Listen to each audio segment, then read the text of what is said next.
introduction. We worked on that for about 2 seconds. I said, "You're going to introduce me?" He said, "I don't know." So anyway, so happy to see everybody. Thank you so much for coming. We're going to get, okay, we got my slides up. Very good. Moving past your past, leaving your past behind, and living life to its fullest. That's my topic for today. I'm going to be going through a lot of stuff. I'm going to be going very quickly, a lot of slides, a lot of thoughts and points. And if you have the idea of writing it down, don't. Because I'm going to go too fast, you won't be able to do it. I am going to post everything up on manevolving.com, which is my personal website. So if you want to see the talk, in fact, we're videotaping this, and assuming I don't completely mess it up, we'll probably put the video up there as well. All right. Here we go. The real difference between animals and ourselves is that although we both experience stress, humans re-experience and pre-experience traumatic situations. Isn't that true? In fact, every time we do that, every time we re-experience or pre-experience a traumatic situation, we fortify it in our brain, along with all the pain that comes with it. And this is, by the way, I'm going to have a recommended reading list at the end. This is definitely one of the books that's on that list. And by Joe Dispenza, and I want to thank my brother William for recommending the book to me. My perfect life and my past. I love my life. I really have a great life. I'm married to my dream wife. We have 5 fantastic kids, and I mean that. I say I mean that because some people say they have fantastic kids, but I don't really mean it. I've had a 30-year career selling aircraft, and that gives me an opportunity to make a lot of money. And I say opportunity because it's straight commission, and sometimes it's very good.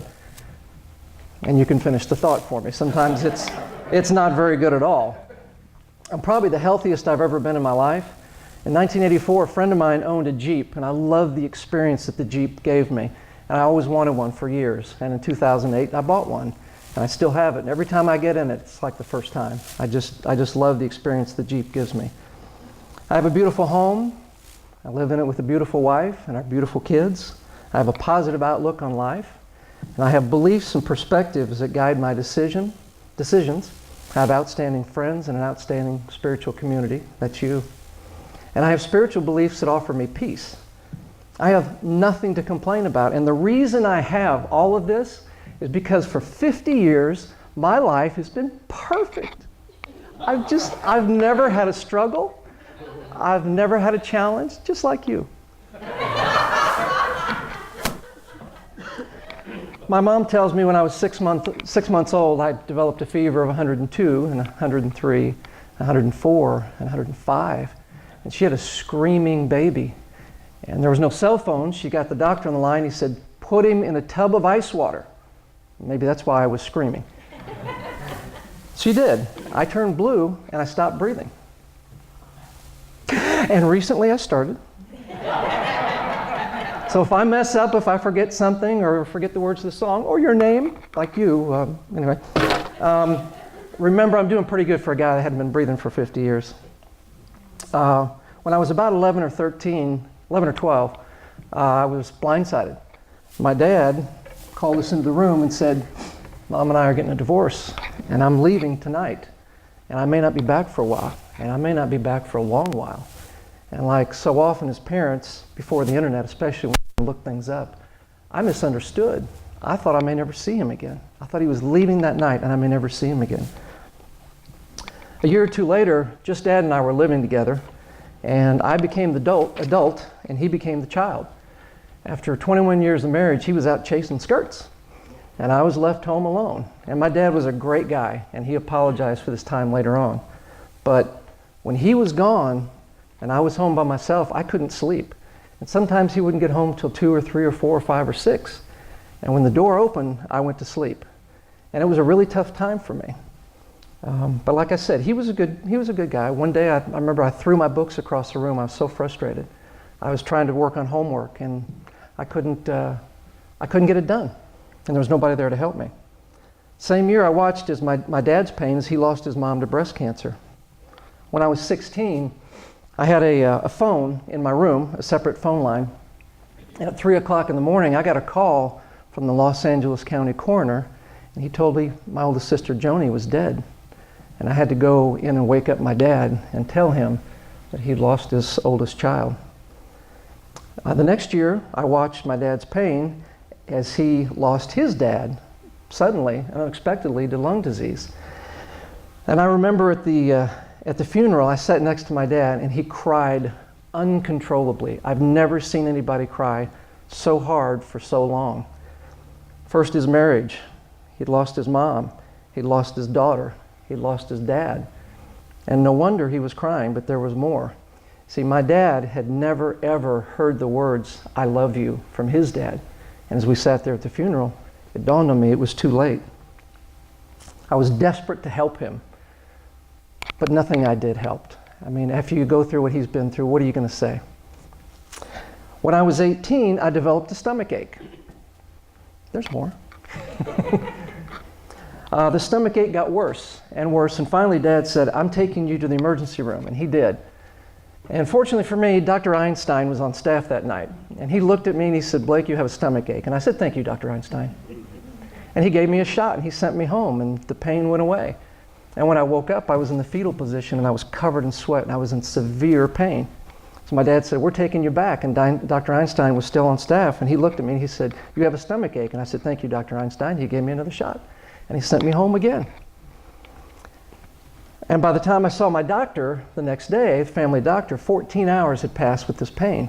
And by the time they cut me open, my appendix had burst, and there was infection, and it was very serious, and I could have died. A couple months later, I was back in the hospital with complications from that. When I was 20, I earned an associate degree, and I was the first person in my family to earn a college degree, and I was proud of that, but I wanted a 4-year degree. I was out of money. By this time, my dad was living in Chattanooga. And he said, "I have a department, it has 18 people in it, and it's losing tens of thousands of dollars a month, and I could use your help. Will you come run the department?" And I said, "Sure, I'll do that."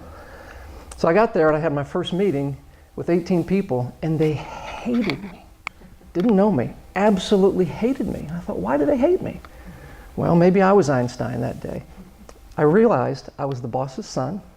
I was a Yankee. I got the job that everybody else thought they were going to get, and I was the youngest person in the room. That was an uphill struggle. In 1995, I was laid off from a $70,000 a year pharmaceutical job. I didn't know what I was going to do. I later went into business for myself, and in 2001, my business started to fail. Money disappeared fast. Creditors started calling. I remember one particular day, this happened in one day, I was talking to my bank, and they were threatening me hard. "If you don't make payments, we're going to come take those airplanes away."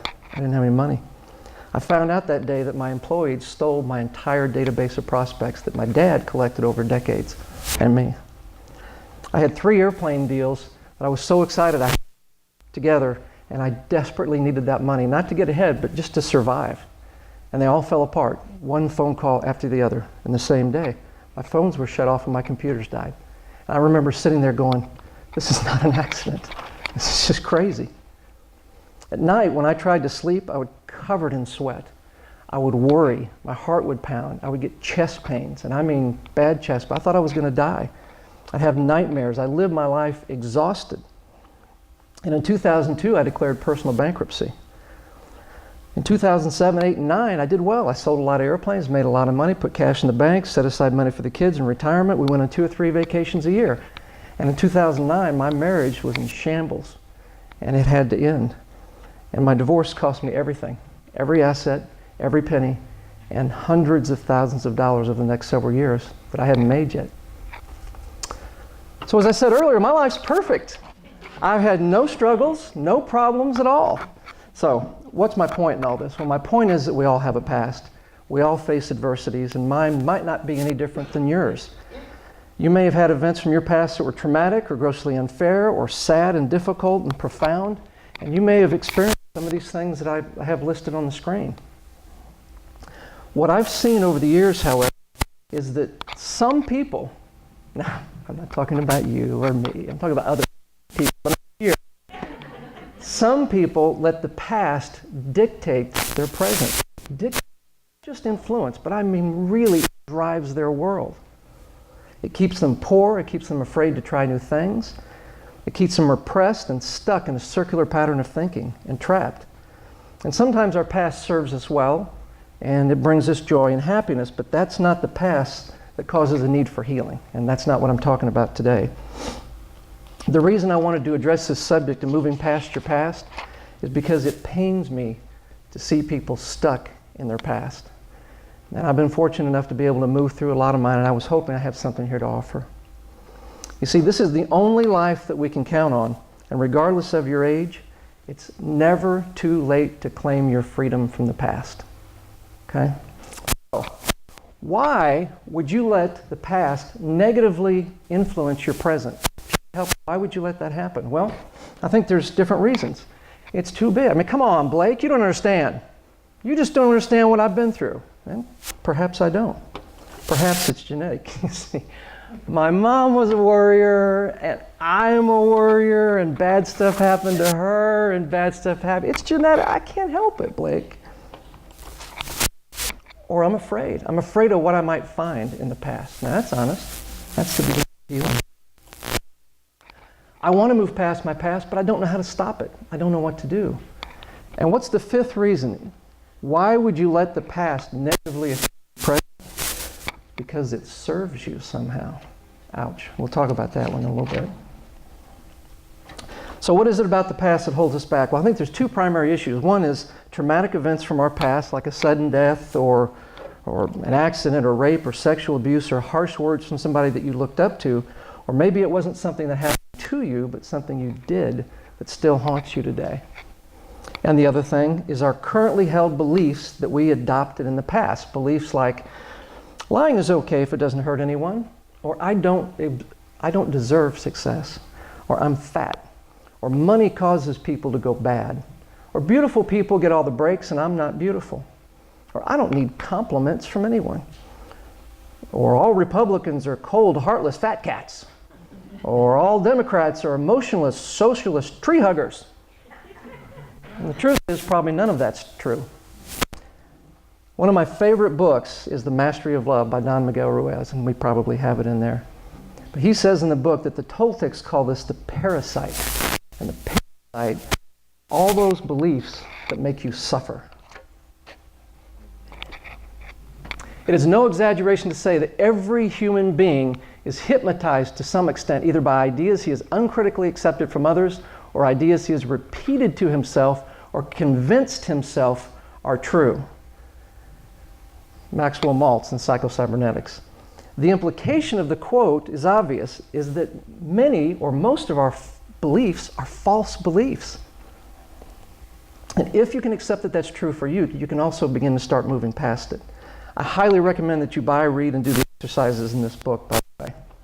So what drives our thinking on a day-to-day basis? Well, thinking is driven in large part by two things, traumatic events from the past and our beliefs. And I just covered these two things. So what drives our thinking every day? It's the same two things. Our beliefs. Well, we get them from parents, and we get them from teachers and mentors and family and the media, such as TV commercials, TV shows, radios, newspapers, remember those? Blogs, social media, government, and it's the big one, where do we get our beliefs? Churches, absolutely. It's absolutely true. So how does the past, or how does a past event present itself today? If you have something come up today and it's something that happened in the past, how does that work? Well, this is really oversimplified, but what made me think of this is, how is it that something that happened years ago or decades ago can have such a powerful emotional impact on us right now? Well, this is what happens in your brain. Trigger, whatever the trigger is, fires a neural pathway in our brain, and that might be a conversation you're having with someone or something you read or see or talk about. That hits the replay button on a past event or memory, which causes the release of certain chemicals in our brain. Those chemicals cause a feeling in our body. Feeling triggers subsequent thoughts. The feeling and thoughts influence our actions, and then our thoughts and actions either reinforce or mitigate the strength of the pathway of that memory. Again, very simplified. But if a memory is triggered right now, it's an electrochemical event. So I guess what I would ask you is, if you remembered, say, when your father pointed at you and said, you're no good or you're worthless or somebody and you're going to amount to nothing. Did that just happen? I mean, was he here? Was he here? Did he just do that? Well, obviously not. But it can feel like it. It can feel like that just happened to you. So, more important question might be, what is the significance of the process in becoming free from our past? Well, the significance is, if that's wired into our brain, it can become unwired or rewired. And I'm not talking about rewriting history or denying reality. I don't think that's constructive in any way. What I'm talking about is training your brain to respond in a way so that when that memory is first triggered, you end up with a thought and feeling that empowers you instead of victimizes you or keeps you trapped. So what's the nature of our thinking? Well, the nature of our thinking is constant. There's always a script going on in our head. It's habitual and cyclical. I read that 80% of our thoughts are the same thoughts over and over again. 80% of our thoughts are the same thoughts over and over again. 80% of our thoughts are the same thoughts over and over again. And so if I do this right here for about 4 hours, what's going to happen to the carpet? It's going to get worn down. The same thing happens to our brain. We think those thoughts over and over again. We just reinforce them. And we solidify them in our brain. So be careful what you think. Accepting. Our beliefs are what we believe, right? I mean, at some point we just accept them as our beliefs and we quit questioning them. And it's protective. Once we settle on our beliefs as ours, we protect and defend those beliefs because at that point we're actually protecting our identity. But do we stop and think about, why do I believe that? So there are 3 paths to peace. If you say there's something that's happened in your past and you want to get past it, there's three ways to go. You can dissect your past, which is psychotherapy. You can create new thought patterns and perspective, or a combination of both. I would say most, if not all, professionals would tell you, professional therapists would tell you that you have to go back and relive that experience in order to transcend it. And perhaps there are times when that's necessary. But I don't believe that reliving a past hell is necessary in order to move past it. See, there's nothing about your past experience that will change the reality of what happened by reliving it again and again and again. All you're going to do is reinforce it. And if there's nothing that you can do to change it by reliving it, isn't your energy better spent on mastering your thinking over the present moment? I think it is. See, I believe that one of the memes that we've all accepted is that if we don't go back and relive our past in order to transcend it, then we're simply unwilling to face reality and we're ignoring the truth. And that would be true if you ignored your past and then did nothing about it. But that's not what I'm talking about. See, the past is not our reality. It's just a memory. It's an electrochemical event. But you say, Blake, it is my reality. I can feel it. I mean, if I think about what happened as a kid, and it just makes me feel so bad every time. Yes, you're experiencing an electrochemical event. Kind of sexy. You can alter your present response to that event in a way that serves you rather than continuing to live as its victim. And I would challenge you to start thinking of this moment as your only true reality. And I would also challenge you to start believing that you're the master of your memories, not its victim. I wouldn't even be threatening to jump if you hadn't cured me of my fear of heights. My goal in helping you move past your past is to make your life better, so just please stay on this side of the window. Okay, 8 steps involved in moving past your past as I've determined this. I'm going to put, again, all these up on manevolving.com. By the way, it's not lost on me that this talk so far, I haven't mentioned God or spirituality or anything, and it's by design. There's definitely a spiritual part of moving past your past. There absolutely was for me. And I could not have done it otherwise, I don't think. But we all have our own concept and ideas of spirituality that we bring into this. So I'm going to leave that part of it to you. When you see my recommended reading list, you'll see some books on there that are certainly spiritual in nature. So let's go through this very quickly. Genuinely strive to become the master of your past. Become the observer of your thoughts and responses. Open your mind, question your beliefs. Talk to your silent mentor. Adopt a master mentality. Accept new perspectives and a new perspective. Use the unlimited power of your imagination and never stop trying. Embrace the struggle. You remember earlier when I said, Why would you let your past affect you if you could help it? And the fifth answer was, it serves you. What I'm talking about is victimization, and I think it's rampant in our society, and I think it's the easy way out. As long as you can hold on to your victim status, it takes the pressure off you to do anything. Being a victim becomes your respite, it becomes your security blanket, it becomes your fallback position. But listen, being a victim is the easiest decision, but it's the most difficult path. It's the easiest for right now. In long term, it's definitely the most difficult way to go. The process of moving past your past involves a high degree of emotional maturity and honest reflection. You need to be honest with yourself about choosing the role of victim, because I think most of us would say, oh, I don't do that. I found that I did and do on occasion. So you got to be honest with yourself about it. There's no happiness in weakness. And you all may have experienced something horrific in your life. There may have been some terrible event. And I'm sorry. And I don't claim to understand your pain. And I don't mean to minimize that in any way. I really don't. But the truth is, if there's a terrible event in your past, if there's some event in your past or thought that you really don't like, if it's robbing you of your happiness today, you really have two options. You'll live as a victim of that for the rest of your life, or you'll find a way to master it. And I'm hoping that you'll decide to find a way to master it. Become the observer of your thoughts and actions. Notice your thought patterns. Listen to what you tell yourself. Notice how these thoughts make you feel, and recognize what triggers these individual thoughts. Here's what I think. The more you start paying attention to your thinking, the more thinking you will actually start doing. Number 3, open your mind and question your beliefs.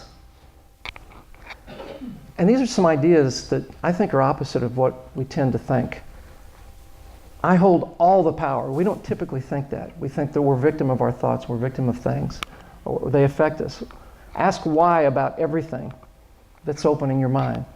How does a thought or response serve me? Why do I believe that? What if I'm wrong? What other perspective might exist?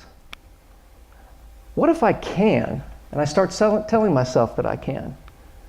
Am I simply justifying my belief or my past actions? Do I really believe that? And my personal favorite, honestly, am I just whining? Back in 07 and 08, I started to go through this process and started to question everything that I thought I believed. And it started a journey that I continue today. What really happened is I started to design my life. And prior to that, the idea of standing up here in front of you and talking about this subject, holding a microphone or singing, I just couldn't see that. So by questioning my beliefs and deciding I wanted to move past it and transcend those negative things in my past, I find myself here. So, Frank, come in here. I want to pick your brain. Just to remind you, when I say open your mind, there's no twist-off jar involved. Okay, start talking to your silent mentor. And this is not a new concept or an idea. It's just an effective one. Your mentor or role model may be a parent or a teacher or a friend or someone famous or a historical figure or your minister. For me, it was often my dad. It was other people. Who would be your mentor or advisor in your life if you could choose anyone in history? What advice would they give you? Would they endorse your thinking? What would they do? When you start looking at your life from someone else's perspective, you tend to be a little more critical. Adopt a master mentality. Ask yourself, if I'm not the master of my thoughts, then who is? It's got to be you. Because we're controlled by someone outside of us. Get fired up and get excited about taking control of your life, but don't fight your way forward. And in Unity, we definitely understand that. You have to move forward with ease.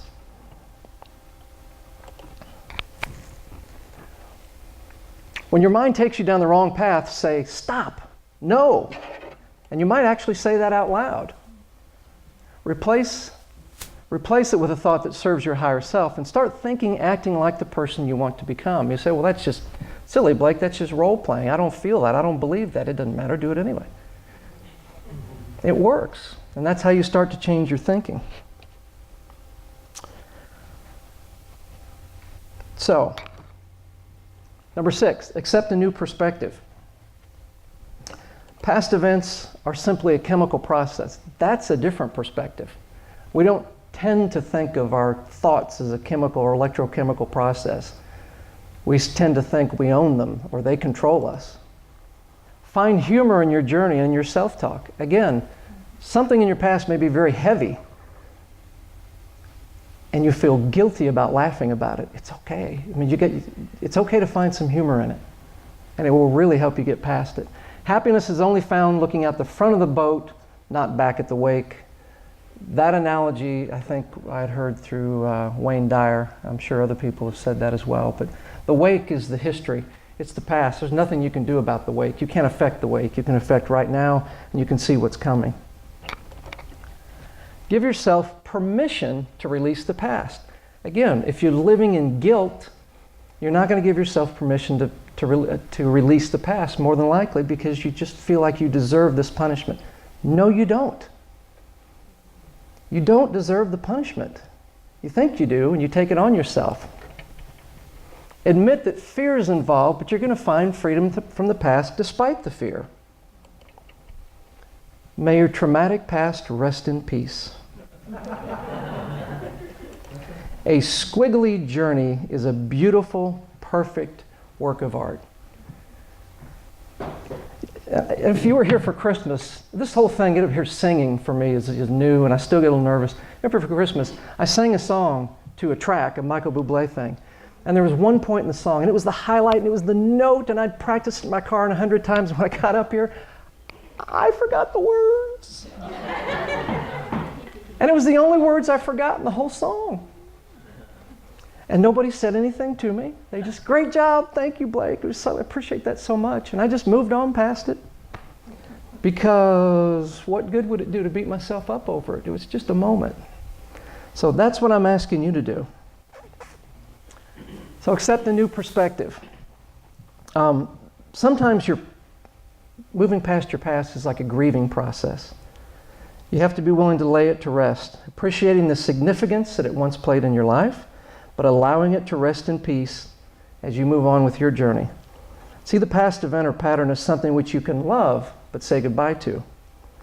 Tell it, you're part of my past, not my present. I love you because you were part of my past, but I'm letting you go now. Cremate it, bury it, eulogize it, love it as part of your former past, and bravely move forward with your life. And this next one is, use the unlimited power of your imagination. I think the power of the imagination is the single most important, powerful discovery of our time. It literally, it is the thing that can help you change your life more than anything else. So make time to see yourself responding in a new way. Involve all your senses in your visualization. You can taste it, and you can feel it, and you can smell it. The more you do that, the more real it's going to become for you. Visualize and feel yourself laughing at your mistakes and confidently moving forward. Witness your life without the pain of the past. And see yourself living life with a perspective that your formerly traumatic past is nothing more than an idea that no longer holds any power over you. That's your decision. And number 8, never stop trying. Albert Schweitzer said, one who gains strength by overcoming obstacles possesses the only strength which can overcome adversity. And I think one of the reasons I've been successful in moving past my past is because I never accept unacceptable as acceptable. God, I sound like Yogi Berra. I never accept unacceptable as acceptable. There's things in my past that just continue to haunt me, and there's things I'm still working on, still struggling with. But the point is, I'm going to keep struggling with it. I'll either die with it or I'll figure it out, but I'm not going to stop trying. Anthony Robbins said that the reason he was so successful so young is because he would fail more than in a week than most people fail in a year or 2 years. He would just try something, and then he would adjust, and then he would try it again. And he also said that when we do something, we typically label it as, well, we typically label it. But typically we label it as a success or we label it as a failure, when in fact, it's just an outcome. It's just a result. And that was really profound for me. When I started looking at things that I did, I tried new things. It's easy. It's easier to just not try new things. That's the easy road. But when I try new things and I started looking at it just as a result or an outcome, and all I needed to do was make an adjustment and move on, it got a lot easier. That's all perspective. And you think, well, it's just kind of twisting stuff around in your head. Yeah! That's exactly what it is. It's twisting stuff around in your head. It's still reality, but it makes it work. So, those are the 8 things. We've just created a past together. So our time for the talk is coming to an end. This is our past. It's now a memory, an idea, an electrochemical event. Such a romantic. It's a memory, but it's a memory that I'll hold in my mind and I'll replay this time together. Because it serves me. And it serves my higher self. And that wouldn't have happened if I'd have fallen off the stage. So my hope is that you too will replay this memory, but more importantly, that you'll decide to leave your past behind. Leave those things behind that no longer serve you, and live your life to the fullest. Thanks.